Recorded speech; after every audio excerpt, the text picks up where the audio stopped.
Dibongkar, Herman Muji Susanto bukan ayah kandung Tiko. Terbaru merasa tak terima dengan pernyataan Tiko di media sosial, Uri dan keluarga lantas membeberkan fakta terkait identitas Tiko yang sebenarnya. Pihak keluarga akhirnya menceritakan bahwa Tiko bukanlah anak kandung dari Ibu Eni dan ayahnya. Kasihan, selama ini dia merasa ini Ibu Eni, ini ibu kandungnya yang harus dia lindungi. Padahal di sisi lain benar dia udah ngerawat dari kecil. Tapi kan ada ibu yang lebih berhak lagi seperti itu, ungkap Uri. Uri Muji Astuti, anak sulung Herman Muji Susanto ini juga menyebut bahwa Tiko bukan anak hasil perkawinan Herman dengan Ibu Eni. Keduanya tak memiliki anak hasil perkawinan dan hanya mengasuh seorang anak laki-laki.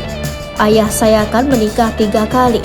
Dari nikah pertama ada 3 anak, nikah kedua tidak punya anak, nikah ketiga nggak punya anak juga. Kemudian ada sahabat ayah saya ini yang sudah dianggap keluarga dia mau menolong ayah saya, tegasnya.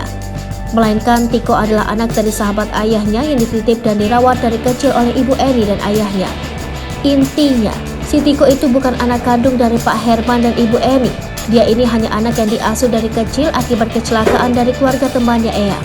Karena dari bayi sudah dirawat jadi seperti anak sendiri, tambah Ika yang juga merupakan cucu dari Herman Muji Susanto. Selain itu, Ika memastikan keluarga besarnya akan melakukan tuntutan jika Tiko masih meneruskan pernyataan tersebut.